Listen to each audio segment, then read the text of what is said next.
Vous êtes sur TV5 Monde, soyez les bienvenus dans ce nouveau numéro de Kiosque. Ravi de vous retrouver ici en plateau, sur les réseaux sociaux aussi, sur Instagram, Facebook et Twitter avec le hashtag Kiosque.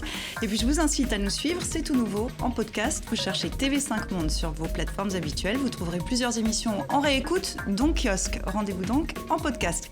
Merci d'être avec nous. Voici le sommaire largement consacré aujourd'hui à l'Algérie. Journée test ce vendredi, les annonces du régime ont-elles calmé ou attisé la révolte ? Abandon du 5e mandat d'Abdelaziz Bouteflika, report de la présidentielle, nouvel exécutif, conférence nationale. Les Algériens accepteront-ils une transition pilotée par le régime ? S'agit-il d'ailleurs d'une transition ou d'une ruse ? La prolongation du mandat présidentiel d'Abdelaziz Bouteflika est-elle en fait un putsch constitutionnel ? Jusqu'où ira la contestation et comment est-elle ressentie chez ses voisins du Maghreb ? Quelle réaction aussi dans l'instable zone sahélienne. À 15 jours du Brexit, le Parlement britannique sollicite un report de 3 mois et peut-être davantage. Un report, pourquoi faire ? Quels scénarios sont les plus plausibles à ce stade ? L'Union européenne accédera-t-elle à la demande et sous quelles conditions ? Enfin, comment en est-on arrivé là ? Voilà pour les questions, on en parle tout de suite avec nos kiosqueurs, les kiosqueurs du jour. Les voici. Régis Le Sommier, directeur adjoint de l'hebdomadaire français Paris Match, ancien correspondant aux États-Unis. Grand reporter, vous avez notamment couvert le Mali, l'Afghanistan, l'Irak et la Syrie. Omar Bellouchet, bonjour à vous, journaliste, cofondateur et directeur de publication du quotidien algérien francophone indépendant El Watan, né en 90. El Watan, suspendu à 6 reprises et interdit de publicité publique. Vous avez été emprisonné en 93. Vous avez fait l'objet de plus de 200 procès en diffamation et vous avez échappé à 2 attentats, lauréat de la Plume d'Or de la Liberté en 94. El Mouhoud, professeur d'économie, directeur du Master Affaires internationales et vice-président de l'Université Paris-Dauphine. Vous travaillez notamment sur la question des relations euro-méditerranéennes. Enfin, Sarah Daniel, grand reporter à l'hebdomadaire français l'Obs. Vous avez commencé votre carrière aux États-Unis, puis vous devenez correspondante de guerre, notamment en Afghanistan et en Irak. Et puis nous retrouverons également depuis Alger notre correspondant Khaled Drareni, et puis aussi Ali Dilem, dont vous connaissez bien les caricatures dans Kiosque. Merci à vous quatre déjà d'être ici en plateau dès le départ de cette émission. Avant d'en venir à l'Algérie, on commence avec la principale information internationale ce vendredi. Attaque terroriste dans 2 mosquées à Christchurch, en Nouvelle-Zélande. Ça s'est passé en pleine prière du vendredi. Le bilan provisoire est d'une 50aine de tués. La pire attaque qu'ait connue le pays. Devant l'hôpital de Christchurch, des victimes arrivent par dizaines il y a quelques heures. La Nouvelle-Zélande vient d'être la cible d'une attaque terroriste. 2 mosquées frappées en pleine prière du vendredi. L'attaque a eu lieu dans la ville de Christchurch, au centre du pays. Selon les premiers éléments, un tireur se rend d'abord à la mosquée Masjid al-Nour. À l'heure de la prière de l'après-midi, elle était remplie de fidèles. Certains sont ciblés à bout portant. Quelques minutes plus tard, prostrés, des rescapés témoignent. Il y avait environ 145 personnes dans la salle. J'ai entendu le bruit d'une arme et là j'ai commencé à courir. Il y avait beaucoup de gens assis par terre. J'ai couru derrière la mosquée, je me suis assis et j'ai appelé la police. Une quarantaine de personnes sont tuées. À 5 km de là, à Linwood, dans la banlieue de la ville, une seconde fusillade éclate. Là encore, plusieurs personnes sont tuées. La police boucle la ville de Christchurch dans un climat de tension. Selon les autorités, plusieurs personnes, au moins 3 hommes et 1 femme, ont été arrêtés. Alors Régis, vous travaillez beaucoup sur la problématique du terrorisme, notamment au Proche-Orient. Est-ce qu'on peut dire que ça faisait quand même un moment qu'il n'y avait pas eu une attaque d'une telle ampleur dans un pays occidental, attaque terroriste ? Alors oui, en l'occurrence, c'est pas du terrorisme islamiste puisque c'est contre des mosquées. Ce qui est très intéressant, c'est que d'abord, ce qu'on remarque, c'est que c'est donc un homme, enfin en tout cas dans la mise en scène de ce massacre, parce que c'est vraiment un massacre, il y a quand même beaucoup de comparaisons avec d'autres vidéos de Daesh qu'on a pu voir avant. C'est-à-dire qu'il y a une influence, évidemment, sur un tas d'esprits malades internationalement et quelle que soit la cause. C'est-à-dire que évidemment cet individu, en tout cas on dit il y en a peut-être des complices, mais en tout cas celui qu'on voit dans la vidéo, il est tout seul. Ça dure 17 minutes, il prend sa voiture, il se met en scène, il y a de la musique, il arrive il sort son arme, sur son arme il a écrit beaucoup de choses, il a écrit sans doute sa haine, l'objet de sa haine sur ses chargeurs de Kalachnikov, enfin sur ses chargeurs de son fusil automatique, pardon, c'est pas une Kalachnikov, et il va cibler les gens de la manière dont le faisait Daesh, c'est-à-dire avec une GoPro, qu'on a pu le voir en Syrie, comme on a pu le voir aussi dans certains attentats. Voilà, donc évidemment, il y a dans cette mise en scène, dans le fait qu'un homme seul s'empare d'une cause et décide d'aller se faire justice aussi, c'est aussi le playbook de Daesh. Donc on s'aperçoit que cette nébuleuse internationale, elle touche pas simplement le Moyen-Orient, elle touche pas simplement des causes liées à l'islam radical, elle s'est largement développé ailleurs, et en l'occurrence en Nouvelle-Zélande, où, comme vous le disiez dans le reportage, c'est la première fois qu'il y a un massacre de cette ampleur. Pourquoi la Nouvelle-Zélande ? Qu'est-ce qui explique qu'un tel massacre puisse se produire là-bas ? Ça aurait pu absolument se passer partout, et moi je vais vous dire, je suis presque surprise que ça ne soit pas passé en France, parce que quand on voit l'antagonisme maintenant entre des groupuscules d'extrême droite, des groupuscules islamistes, je pense qu'on n'est pas à l'abri justement de voir ça arriver, alors que ce soit en Nouvelle-Zélande, en Australie ou dans un autre pays. Je ne pense pas que ça soit... Mais bon, autrement, sur le modus operandi, c'est un peu le même que celui de Columbine, que celui de tous les grands massacres. Ce qui est plutôt intéressant, c'est un peu le bréviaire de l'extrémiste qui a parlé de la France d'ailleurs. C'est ça, on peut vraiment le noter. Mais comme point de rupture, il y a la défaite de Marine Le Pen à l'élection présidentielle. C'est ce qu'il explique comme étant un des points clés de ce qu'il a... En filigrane, toute cette peur du grand remplacement et puis la description d'un envahissement de la France par les intégristes musulmans. Et donc voilà, ça a nourri aussi apparemment les motivations de ce terroriste. Omar, vous qui avez vécu la décennie noire en Algérie, le terrorisme, c'est quelque chose que vous connaissez. Quand vous voyez une information comme celle-là, qu'est-ce que ça vous inspire ? Les souvenirs remontent. C'est choquant. Hein. Et puis, les souvenirs remontent. Mon pays, comme vous le savez, a vécu une période durant la décennie noire effroyable, 100 000 morts.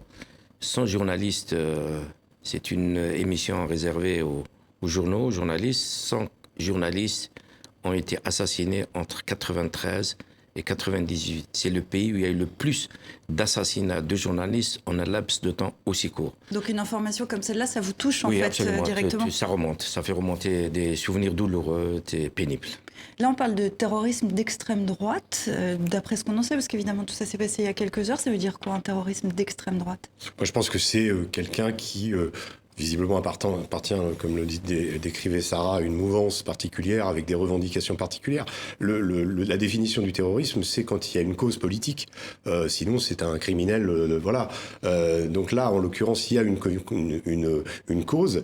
Et j'insiste sur le fait qu'il y a et ça, c'est un défaut, en tout cas un symptôme de notre époque, c'est-à-dire qu'il y a l'idée de diffuser un maximum, et l'idée de cette mise en scène, l'idée de le faire en direct, ça avait déjà été fait à Gargenville aussi, via Facebook Live. Là, en l'occurrence, le gouvernement néo-zélandais a demandé aux réseaux sociaux de supprimer cette vidéo, mais c'était trop tard, elle a été dupliquée, et les gens ne la diffusent pas, mais les gens se la passe entre eux, via Messenger, via tout, voilà. L'idée pour conclure, c'est toujours la même, c'est qu'un acte terroriste comme celui-là, c'est pour choquer aussi avant tout, c'est un message, pour terminer là-dessus. C'est à la fois une volonté d'éliminer, de peser, etc., mais c'est surtout un message au monde entier, avec l'idée aussi que on part d'un crash en flamme, c'est-à-dire voilà, et l'acte est prémédité. Enfin, ce qui est assez stupéfiant, c'est voilà que de voir un pays pacifique, je crois. Il y a 49 morts dans ce massacre. Il y a eu, l'année dernière, pour toute l'année, 48 homicides en Nouvelle-Zélande. Pour tout le pays.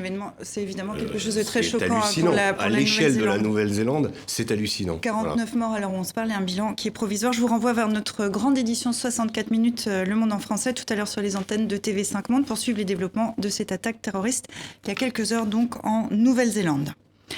Quelle semaine en Algérie, Omar, chez vous? On va y revenir en détail, mais retour pour commencer à lundi. L'information tombe en fin de journée. Le président Abdelaziz Bouteflika renonce à un 5e mandat et repousse sine die la présidentielle.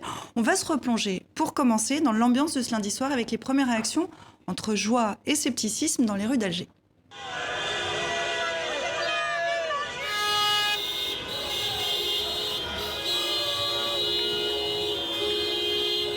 Aujourd'hui, nous remercions Dieu. Nous avons mis un terme au règne de Bouteflika, mais tout son clan doit tomber.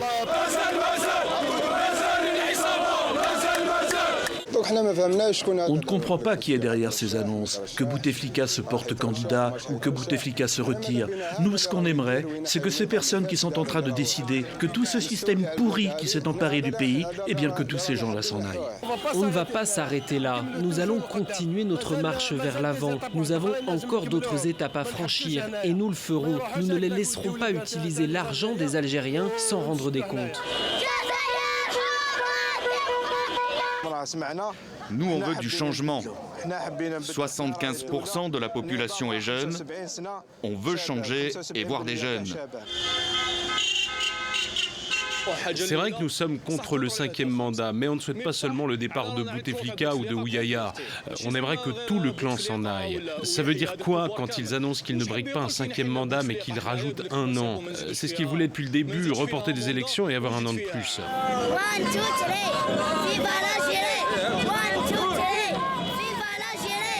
Alors on va évidemment analyser de quoi sera faite cette transition en Algérie et si les Algériens ont raison de se méfier. Mais d'abord une question plus personnelle, si vous le permettez, Omar. Ces événements sont sans précédent dans l'histoire de l'Algérie indépendante. Est-ce que vous pensiez voir ça un jour? Quels sont les sentiments que vous ressentez beaucoup de joie, bien entendu, beaucoup de joie, beaucoup de fierté, parce que beaucoup de journalistes algériens se battent depuis de longues années pour que l'idéal de liberté, les journalistes, les avocats, les défenseurs des droits de l'homme, des hommes politiques, valeureux, propres, crédibles, et donc voir tous ces millions d'Algériens dans toutes les villes d'Algérie scander, dégager, non au système, pas de 5e mandat, c'est une fierté immense, doublée par le fait que c'est un mouvement qui est pacifique, jeune, porté par les jeunes, sans la moindre violence, ni verbale, ni physique. Les jeunes, après les manifestations, s'arrangent pour nettoyer les rues. C'est festif, c'est joyeux, beaucoup de blagues, beaucoup de musique, beaucoup de mamas, beaucoup de vieilles dames, etc. C'est prodigieux. Ce que vit l'Algérie aujourd'hui, c'est... que les Tunisiens me pardonnent, c'est la Tunisie de 2011, puissance 50. Pour un Algérien, ça c'est sûr. Voilà, je me permets. Est-ce qu'on peut se dire déjà, parce qu'on va voir qu'il y a quand même matière à s'interroger un peu sur ce qui s'est passé d'un point de vue politique, mais est-ce que déjà, dans un premier temps, on peut se dire que la rue a gagné, en tout cas, une demi-victoire, puisque Abdelaziz Bouteflika renonce, donc c'est en apparence. Il n'a pas renoncé. Alors il renonce à un 5e mandat. Il n'a pas renoncé. Est-ce que quand même la rue a fait bouger les lignes d'un régime qui n'a pas tellement la culture ni l'habitude de bouger? J'aimerais vous dire d'abord une chose, c'est que la candidature de Abdelaziz Bouteflika a été vécue, la proposition faite par les autorités, le pouvoir, les différents clans du système, proposant Abdelaziz Bouteflika comme candidat à nouveau pour un 5e mandat, a été vécue par les Algériens comme une humiliation qui n'a pas son pareil. C'est un homme qui est handicapé, malade, qui a probablement sur le plan politique fait beaucoup de choses à son pays, mais il n'a plus la capacité depuis déjà très longtemps. Le 4e mandat, ce n'était pas le mandat de Abdelaziz Bouteflika. Tout le monde le dit, c'est le mandat de Saïd Bouteflika, de son frère. Et donc cette humiliation a été si vous voulez, le détonateur de la révolte. Il y a bien sûr une colère sourde. Les Algériens vivent énormément de problèmes depuis de longues années, mais cette volonté de maintenir un homme malade aux affaires publiques... C'était la goutte qui a fait des vagues. Absolument, ça a fait... voilà. El Mouhoub, est-ce qu'on peut se dire déjà, avant de voir ce que peut donner cette situation, que plus rien ne sera pareil en Algérie? Oui, parce que, en fait, comme vient de le dire Omar Bellouchet, à juste titre, c'est un événement qui a enclenché une révolution. Il faut bien donner un nom à ce qui se passe en ce moment. C'est quelque chose de très profond. Contrairement aux émeutes de 1988, qui étaient déjà la première rupture, qui avait surtout été l'apanage de jeunes non éduqués et pauvres des agglomérations d'Alger, d'Oran, etc.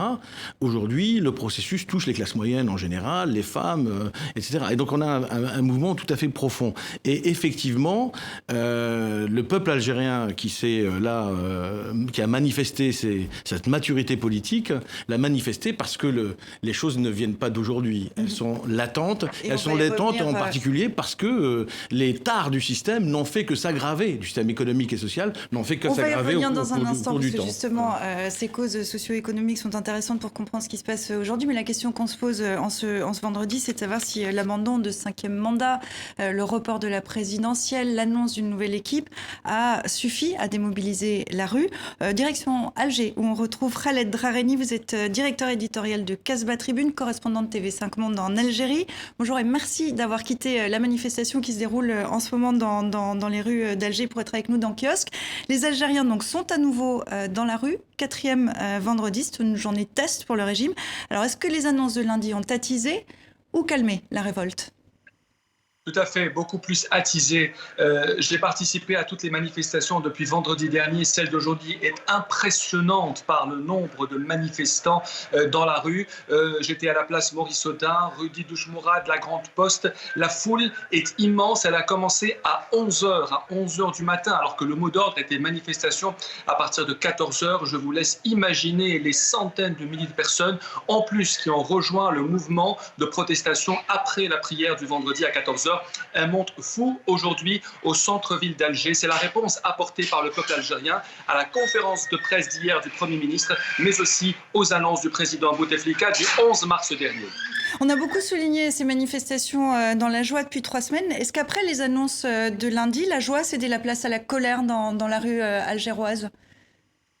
Il y a de la colère, mais il y a de la colère contenue. Il y a un mouvement qui est pacifique, qui est totalement bon enfant, homme, femme, enfant.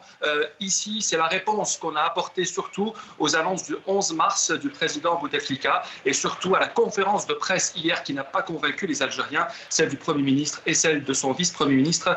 Eh bien, les observateurs et les gens dans la rue ont dit que c'était aujourd'hui la conférence de presse du peuple. Que demandent les Algériens qui sont dans la rue ? On connaît leur sens du slogan.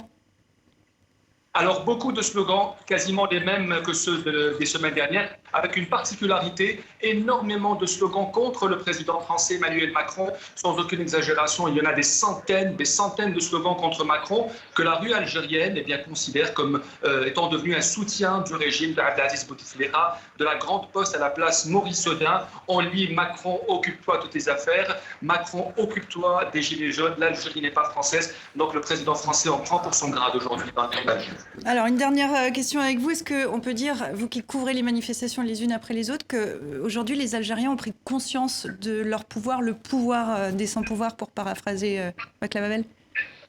Le pouvoir de la rue est incontestable, c'est le vendredi, acte 4, c'est sans doute le plus important, le premier depuis les annonces du président Bouteflika. On s'attendait à beaucoup plus de monde, mais on n'imaginait pas que la mobilisation serait aussi forte, aussi constante. Nous attendons avec impatience la une d'Al-Watan de demain qui pourrait résumer certainement la mobilisation algérienne d'aujourd'hui. Vous savez quoi, Khaled, on va... À la hauteur, cher ami. Voilà, Omar vous répond, Omar Del-Watan vous répond. Elle sera à la hauteur. Merci beaucoup, Khaled, d'avoir été avec nous dans Kiosque. Je vous laisse retourner à la manifestation et puis évidemment on vous retrouve dans nos prochaines éditions sur TV5 Monde. Merci beaucoup.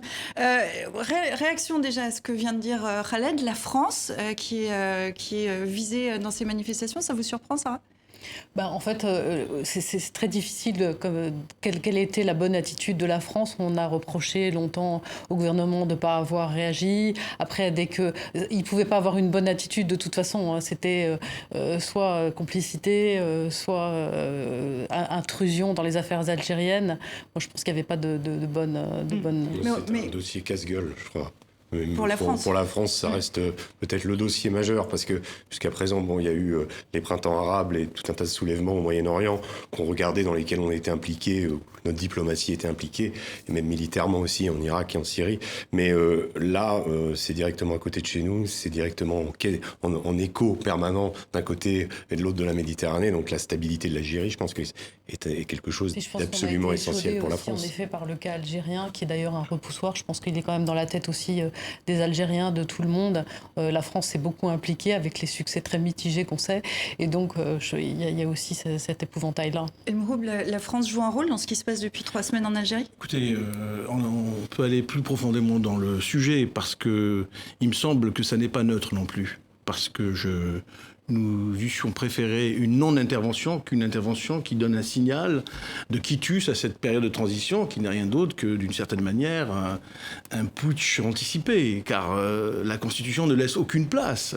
C'est totalement inédit que l'on annule les élections et qu'on prolonge un pouvoir. Donc le signal qui est de dire il faut un temps raisonnable de transition est mal perçu par la rue, qui ne veut pas en rester là. Et donc, je ne crois pas qu'il s'agisse d'un épiphénomène, et je ne crois pas qu'on se retrouve dans la même situation que précédemment. Il y a quelque chose d'inédit, et je pense que l'on n'a pas pris conscience de la nature profonde du changement pour l'ensemble de la région et pour les relations internationales. Il ne faut pas oublier que dans les révolutions, vous avez des pactes internes qui implosent, et là on a bien un pacte qui a implosé depuis longtemps entre la jeunesse et le pouvoir politique en place, les clans au pouvoir, et il y a des pactes internationaux qui empêchent ou accélèrent les mouvements. On ne peut pas à la fois dire au Venezuela qu'il faut accélérer le changement et en même temps donner un quitus de manifestation finalement de la raison de celui qui accepterait de rester au pouvoir de manière transitionnelle. Mais vous avez tout à fait raison, mais moi je pense qu'il fallait réagir dans aucun cas, c'est-à-dire le Venezuela en plus, enfin maintenant c'est pas que je soutiens particulièrement le régime, enfin carrément pas, mais je veux dire on voit que les Américains recommencent à faire les faiseurs de pluie dans cette région, enfin je pense qu'on devait pas intervenir, et là on doit pas, et la seule chose que je dirais là, je veux pas du tout défendre la position de la France, hein, mais c'est qu'on peut estimer que peut-être ils ont une peur légitime de ce qui peut se passer aussi. On est tous en train de retenir notre souffle, d'admirer en effet, comme vous l'avez dit, ce mouvement magnifique de cette jeunesse algérienne qui s'autodiscipline, qui est vraiment dans une vertu incroyable, et ça soulève un espoir incroyable, parce qu'on attendait tous, à la suite de toutes ces révoltes arabes, que l'Algérie aussi s'y mette. Enfin, et en même temps, on a la peur qui a été déclenchée et qu'on a vu par l'Égypte, la Libye, et ensuite la Syrie, quoi. Oui, pour prolonger justement, non, enfin, on était bienveillants et on regardait ça avec un intérêt évident au début. On a tout de suite été rapidement effrayés par tout ce qui s'était passé. Donc si on se dit, si l'Algérie en plus va à nouveau dans cette spirale, et on se disait, alors de façon très imparfaite, l'Algérie ayant connu cette période noire à laquelle vous faisiez référence tout à l'heure, elle regarde ses voisins, elle regarde ce qui s'est passé, elle regarde ce qui est devenu de la Libye, ce qui est devenu la Syrie, ce qui est devenu l'Irak, et se dit peut-être ça vaut le coup un peu à la manière du Liban aussi, qui malgré toutes ces dissensions, ces tentations d'explosion interne, finalement à la fin elle a toujours le souvenir de sa guerre civile qui lui permet de garder une sorte de coexistence. Omar, est-ce qu'il y a cette crainte qui est ressentie en Algérie ou mal informé, plutôt mal conseillé. Les États-Unis d'Amérique ont produit 2 déclarations concernant ce qui se passe en Algérie. Toutes les 2 déclarations disent soutien au peuple algérien. Oui. Et deuxièmement, les manifestations, le pouvoir, l'État algérien doit protéger, doit laisser faire et doit respecter la liberté d'expression. Le Canada, la déclaration canadienne, la même chose. La déclaration de l'Union européenne également. La France a eu une première déclaration très équilibrée. Et puis, ce qui a un peu énervé les Algériens, c'est que après la déclaration de la lettre lundi soir de Bouteflika, Macron s'est précipité. Il aurait pu attendre avant de dire le processus engagé par le président algérien est un processus que nous encourageons, mais il faudrait raccourcir la période de transition.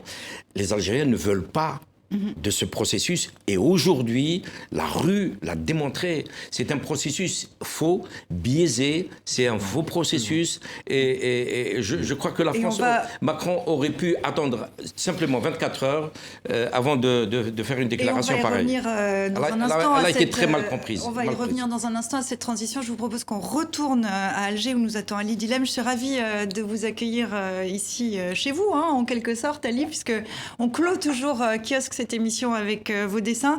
Bonjour Ali, merci d'être avec nous depuis Alger. On le voit, vos caricatures accompagnent la révolte des Algériens depuis le départ. Plusieurs sont même devenues virales, on va en voir quelques-unes. Est-ce que vous voyez comme un observateur privilégié de cette contestation ou vous êtes simplement un citoyen algérien comme les autres ? Citoyen algérien comme les autres, certainement, mais surtout, c'est pour ça que j'ai préféré, par exemple, un jour comme aujourd'hui, au lieu d'être dans la rue avec les gamins, d'être un peu en recul déjà, parce que je suis plus utile peut-être à essayer de faire mes dessins, et surtout parce que j'ai 2 fois l'âge de ceux qui veulent le changement aujourd'hui. Moi, j'ai eu mon 88, et à cette différence qu'en 88, le changement n'a pas eu lieu, du moins pas comme on l'espérait. C'est vrai qu'il y a eu une petite fenêtre, une petite ouverture qui a donné lieu à cette presse bouillonnante, indépendante, libre qu'on connaît aujourd'hui, et en multipartisme, mais le système est resté le même.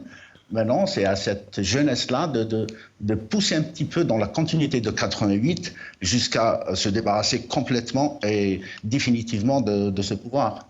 Vous, est-ce que vous êtes un peu surpris quand même de ce qui se passe ? Est-ce que vous êtes ému ? Est-ce que vous êtes méfiant ? Comment vous ressentez toute cette situation en fin d'observateur de l'actualité algérienne ? En fait, tout ça à la fois. Surpris, non. En fait, mais le timing, tout le monde, y compris votre président, dans ses quelques indiscrétions quand il était en visite ici en décembre 2017, tout le monde savait que ça allait éclater à un moment ou à un autre, mais personne ne savait jusqu'à quand allait tenir ce sacré équilibre que nourrissait et essayait de conserver le pouvoir. Mais il faut ajouter que c'est plus le sentiment d'humiliation qui a poussé les Algériens aujourd'hui à se révolter. C'est surtout les images catastrophiques d'un président carrément mort.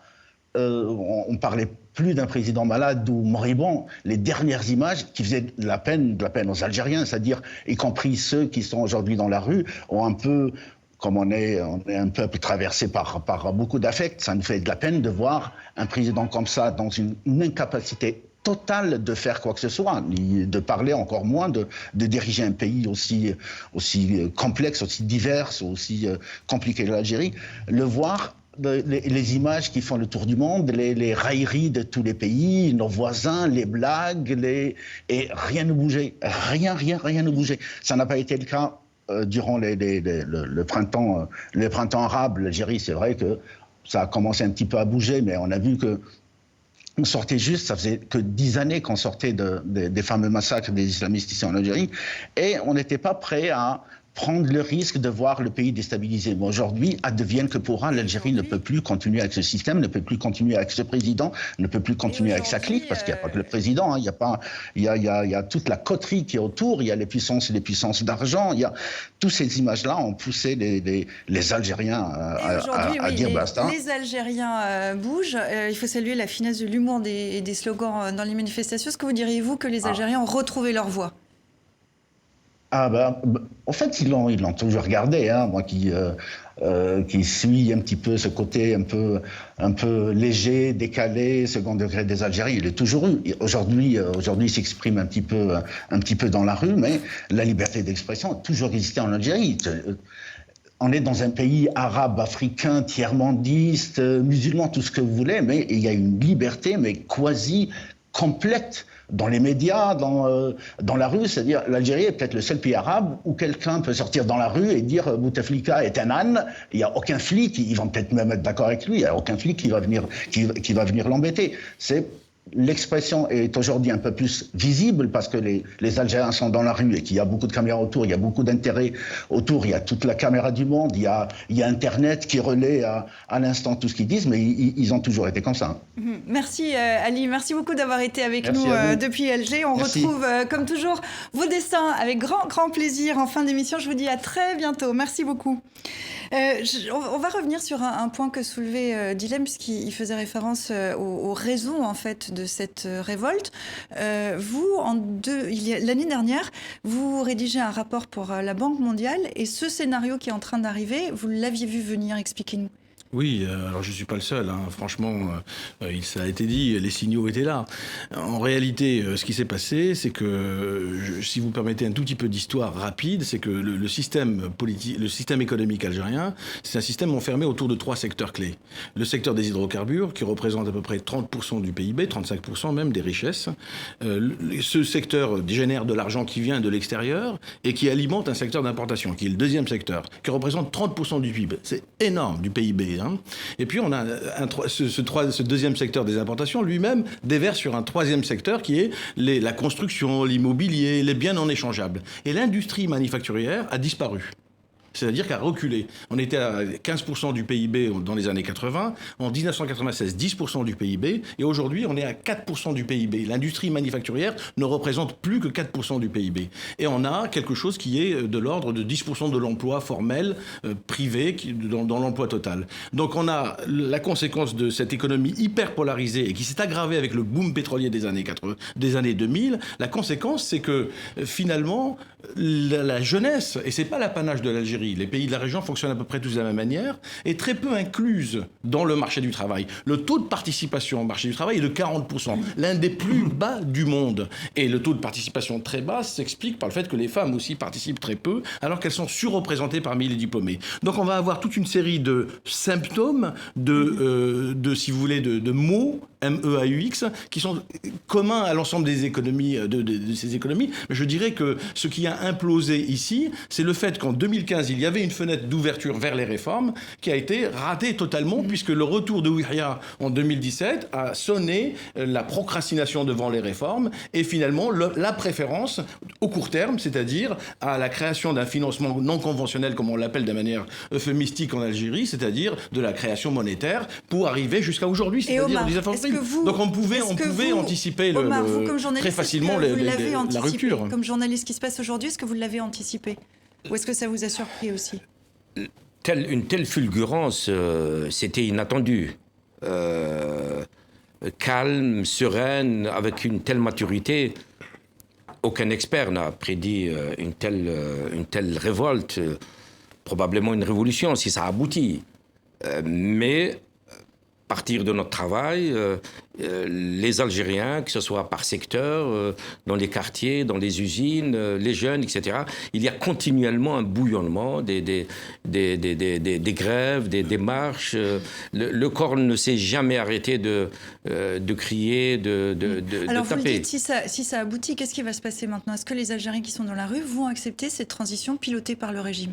Ah ben non, elle n'est pas acceptée. Regardez aujourd'hui, elle n'est pas acceptée. La réponse aujourd'hui de la population, du peuple, c'est de dire non à un 4e mandat de 5 ans de Bouteflika qui devient un mandat de 7-8 ans. Mais alors qu'est-ce qui peut se passer? Quels sont les scénarios? Ce qui peut se passer, c'est qu'il va falloir qu'il termine son mandat le 28 avril et qu'il s'en aille, tout simplement.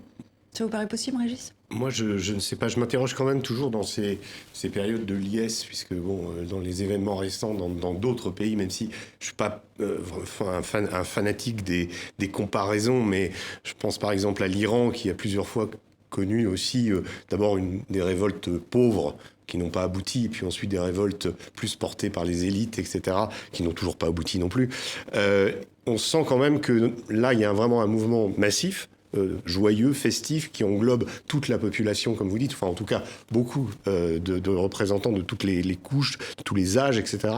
Comment faire en sorte que cette caste au pouvoir dont vous parlez, ça c'est une question que sur laquelle je m'interroge, n'ait pas l'impression de perdre ses intérêts dans l'histoire, c'est-à-dire comment faire que la transition n'embarque pas le pays dans une lutte armée. Je laisse répondre, Omar. C'est ça le risque. Derrière la joie, souvent il y a les armes, on l'a vu en Syrie. Je vous laisse répondre à cette question, Omar.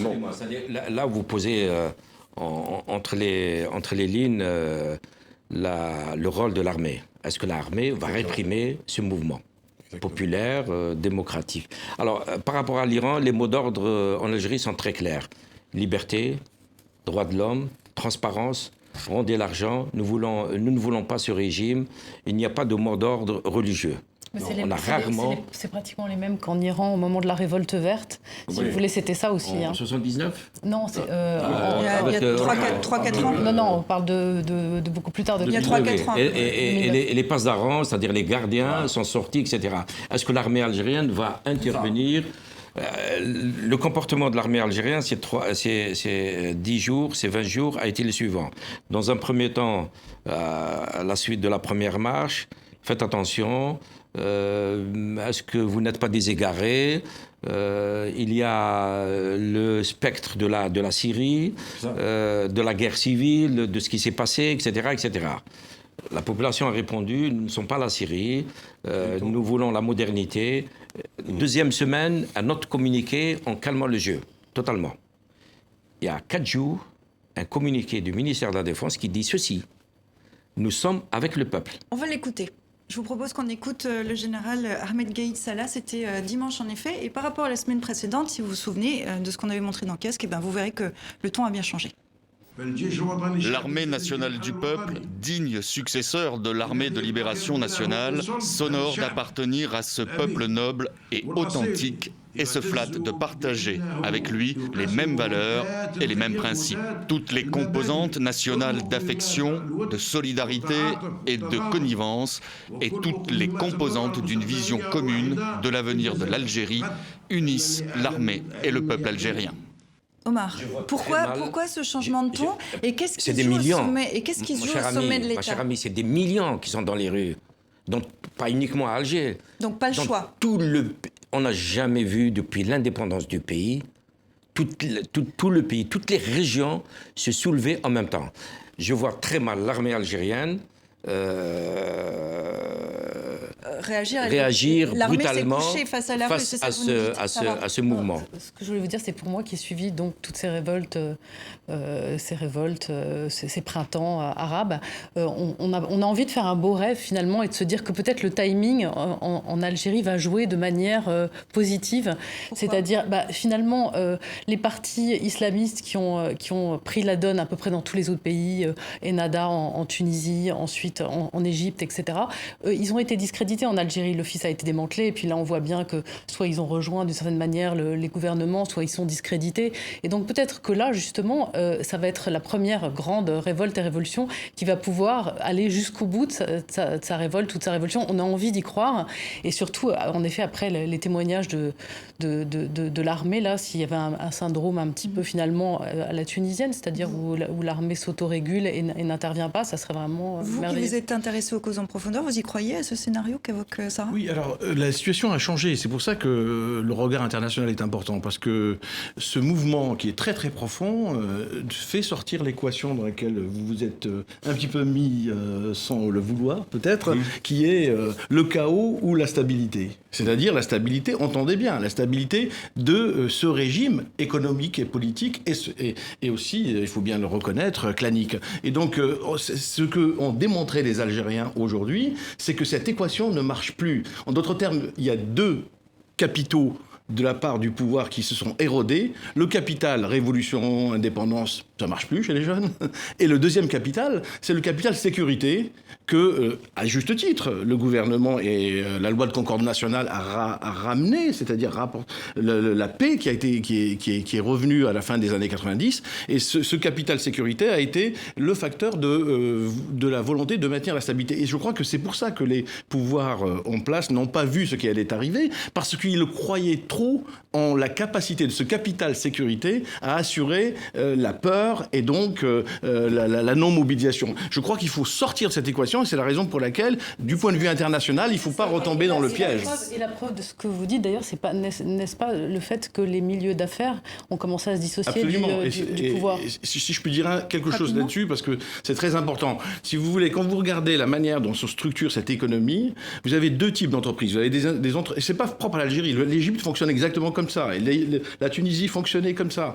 Vous avez, après les privatisation des années 80-90, vous avez une classe d'entrepreneurs qui est apparue. Mais cette classe d'entrepreneurs, elle se divise en deux. Une est connectée au pouvoir, et plutôt dans les secteurs de la construction, les secteurs des biens non échangeables, etc., et a une relation de vassalité et bénéficie de privilèges. Et ça évince un certain nombre d'entreprises d'entrepreneurs qui ne sont pas dans le giron du pouvoir et qui sont sous un plafond de verre. Et ça, c'est dans le numérique, dans les secteurs modernes, et beaucoup de gens issus de la diaspora. Et en fait, ce qui s'est passé là récemment, la fracture aussi qui montre que c'est un mouvement sérieux, c'est au sein de l'équivalent du MEDEF français, c'est-à-dire du Forum des entreprises, de chefs d'entreprise, une fissure entre des entreprises qui étaient totalement connectées au pouvoir et qui recevaient des privilèges et qui a décidé de se désolidariser du régime. Donc on a bien plusieurs fissures. C'est ça qui va mettre fin à ce régime. C'est justement ces dissensions à l'intérieur, plus que la rue peut-être.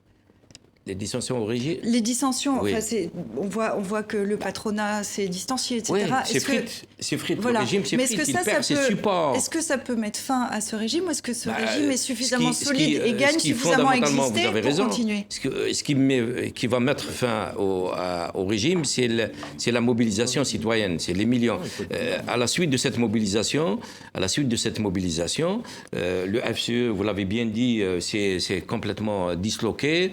La centrale syndicale qui était également arrimée au pouvoir, elle change complètement de ton. Il y a une semaine, ils étaient pour Bouteflika. Là, aujourd'hui, ils disent qu'il faut de démocratie, etc. À propos de la légitimité, ma chère amie, beaucoup de jeunes sont sortis avec des portraits des colonels de la Révolution. Et le mot d'ordre qui a été lancé, c'est que nous sommes dans la continuité, nous jeunes, dans la continuité de la légitimité historique. Il y a une dame en Algérie qui est extrêmement célèbre dans le monde arabe, Jamila Bouhired. C'est une combattante de la guerre de libération et elle est restée en dehors du système depuis 62. Elle est sortie, elle a fait une déclaration fracassante et elle a porté l'onction de la légitimité historique à ce mouvement de jeunes. On sent bien que quoi qu'il arrive, il y a un besoin de réforme évident. Enfin, vous avez magnifiquement parlé, magnifiquement démontré quel était le problème justement de ce décalage avec la jeunesse qui est dans la rue et le monde du travail par exemple, et j'imagine aussi l'administration. Mais aujourd'hui, le risque, il est quand même d'arriver à ce qui est... il y a quand même des intérêts. Les militaires ont quand même des intérêts, notamment vis-à-vis des hydrocarbures. Il y a quand même une mise en coupe réglée du pays depuis longtemps. La corruption est quand même rampante. Donc on est quand même avec des gens qui ont des prébendes, et ces prébendes-là, avant qu'ils les cèdent, il faut qu'il y ait une porte de sortie d'une certaine façon. Est-ce qu'aujourd'hui, vous pensez qu'il y a des leaders dans le mouvement qui sont déjà en négociation et qui pourraient accepter... Je vais laisser vous répondre, Omar, et ça sera pour conclure rapidement, je vous laisse conclure. C'est là où est le danger. Il y a des leaders qui sont sur un discours extrêmement avancé, de rupture avec le système. Absolument, des jeunes leaders brillants. Vous avez entendu tout à l'heure, spontanément, des médecins, des commerçants, des industriels, de jeunes industriels, etc. Et ce que je voulais dire, c'est un aspect social qui a beaucoup joué dans la fermentation et dans la colère. L'été dernier, mais je prends vraiment une minute, l'été dernier, il s'est passé des drames incroyables en Algérie. À Annabar, à Tixirt, en Haute-Kabylie, c'est la mer, à la Pointe Pescade, près d'Alger, à Mostaganem et à Oran, des dizaines de jeunes sont morts, ils ont péri en mer parce qu'ils voulaient traverser clandestinement en chaloupe la mer Méditerranée pour venir en Europe. Ça a créé au niveau des familles algériennes en plein été un traumatisme incroyable. Vous savez ce que les mamans disaient en été? Nos enfants sont morts en mer Méditerranée. Le poisson les a mangé leurs cadavres et nous pêchons les poissons que nous mangeons et nous mangeons nos enfants. Et ça a été en été dernier, ça a été terrible pour les familles. Et on va bien sûr continuer à suivre de très près sur TV5 Monde ce qui se passe en Algérie. Je vous renvoie évidemment à nos prochaines éditions, puis on en reparlera vraisemblablement la semaine prochaine aussi. Si vous nous rejoignez maintenant, soyez les bienvenus dans Kiosque. On continue à passer en revue l'actualité de la semaine avec Régis Le Sommier de Paris Match, Omar Bellouchet d'El Watan, le professeur d'économie El Mouhoumoud et Sarah Daniel de l'Obs. Quelle semaine aussi au Royaume-Uni. On y vient maintenant. Les députés étaient réunis pour voter sur différents scénarios Brexit. Brexit avec accord, c'est non. Brexit sans accord, c'est non. Un report du Brexit. Et c'est enfin un oui. Résumé des 3 soirées de vote. The ayes Les pour à droite, 242. Les contre à gauche, 391. Donc les contre l'emportent. Les contre l'emportent. Ouvrez les portes.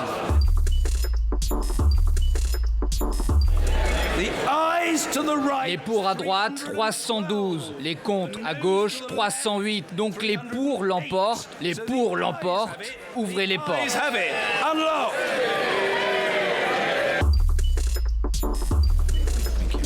Les pour à droite, 412. Les contre à gauche, 202. Donc les pour l'emportent. Ouvrez les portes. Brexit, report du Brexit, c'est oui, enfin un oui. Enfin, oui, peut-être, Sarah.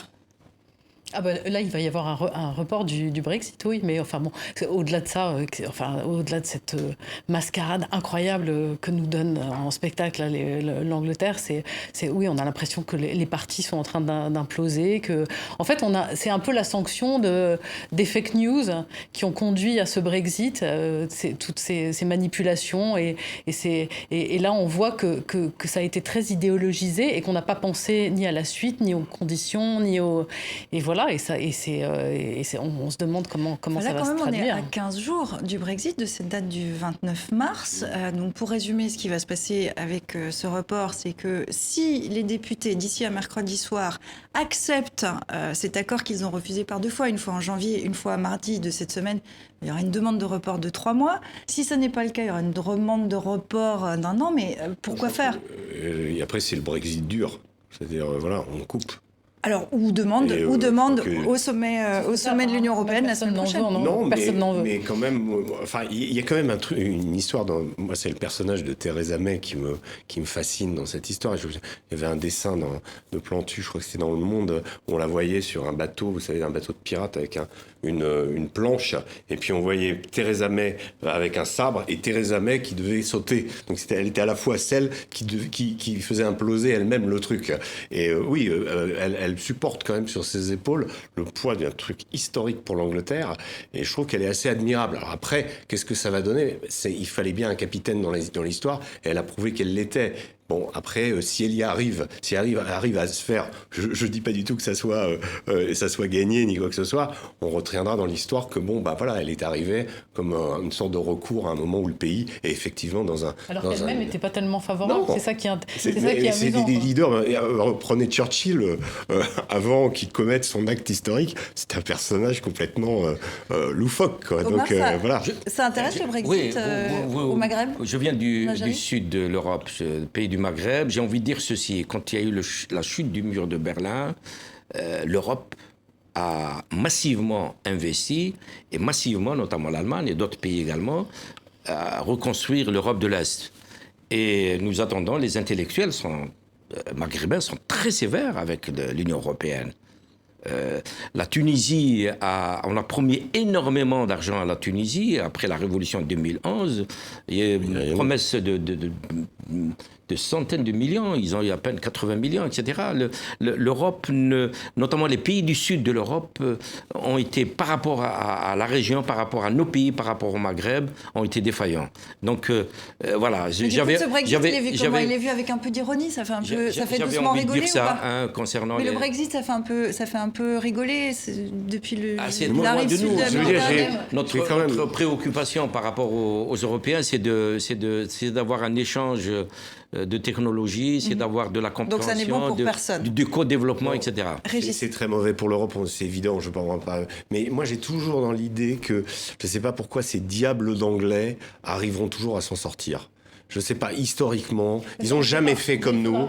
Mais ils n'ont jamais fait comme nous. Mais en même temps, ces scénarios catastrophiques, je prenais un exemple l'autre jour, vous allez peut-être me contredire, je ne suis pas spécialiste d'économie, mais que le taux de chômage en Angleterre n'a jamais été aussi bas depuis 1975. Bon, c'est juste une variable. Peut-être que le reste, vous allez me dire... À partir du moment où il n'y a pas d'accord, on ne peut pas faire de vraies simulations économiques, n'est-ce pas ? On va passer la parole à l'économiste. Il y a plusieurs simulations qui ont été menées sur l'impact du Brexit, avec 2 hypothèses. hypothèse, un Brexit dur, c'est-à-dire une rupture totale, et un Brexit mou, c'est-à-dire avec un maintien d'accords de libre-échange entre l'Union européenne et la Grande-Bretagne. Voilà. Et en fait, dans les deux cas, on sait quels sont les perdants et les gagnants. Hein. Donc, en fin de compte, l'agriculture, ça va être le secteur de perdants.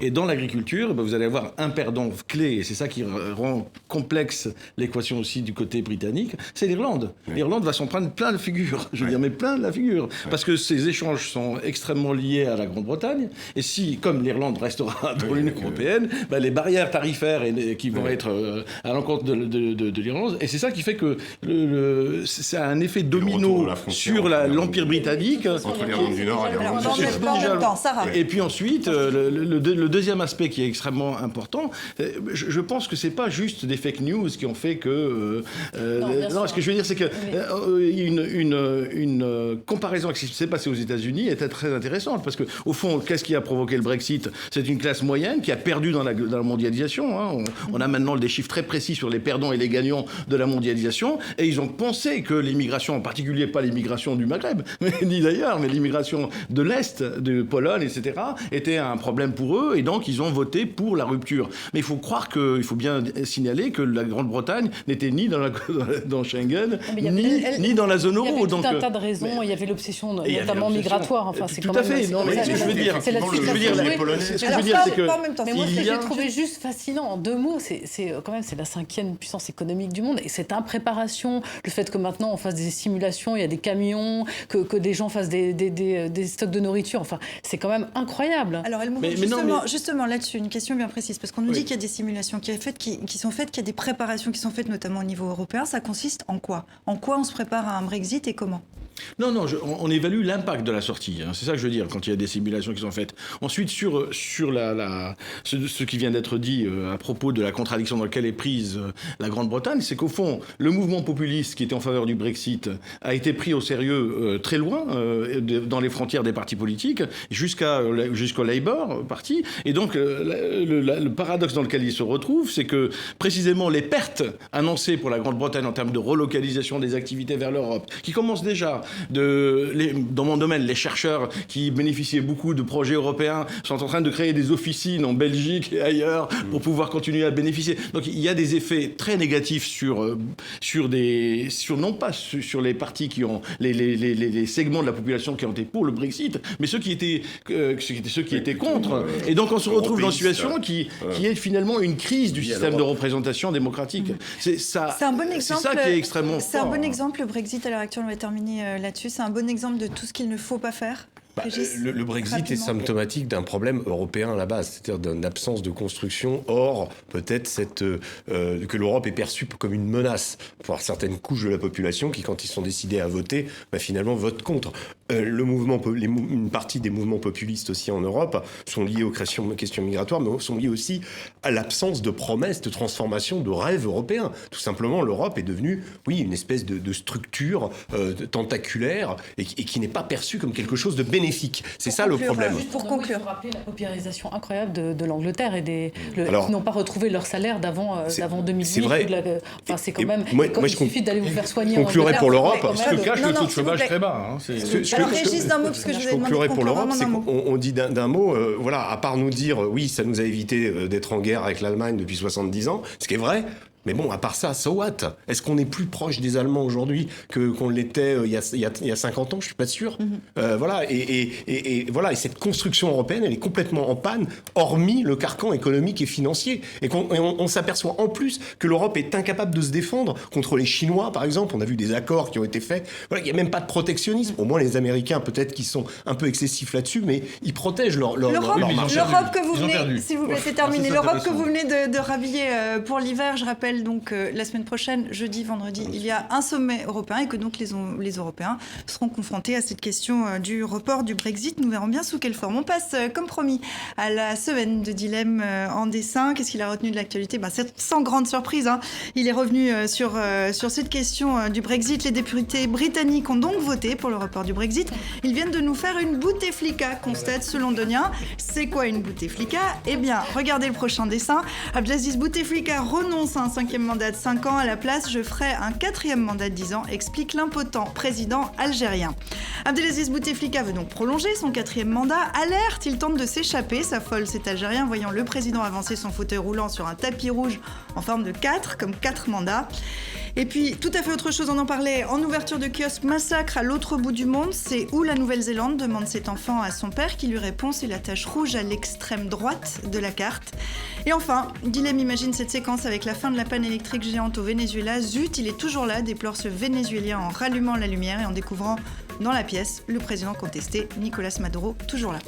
Merci à Guilhem, merci à vous 4 d'avoir été ici en plateau pour ce numéro de kiosque. Merci à vous qui nous regardez, je vous donne rendez-vous sur les réseaux sociaux et puis évidemment la semaine prochaine ici en plateau. À très bientôt.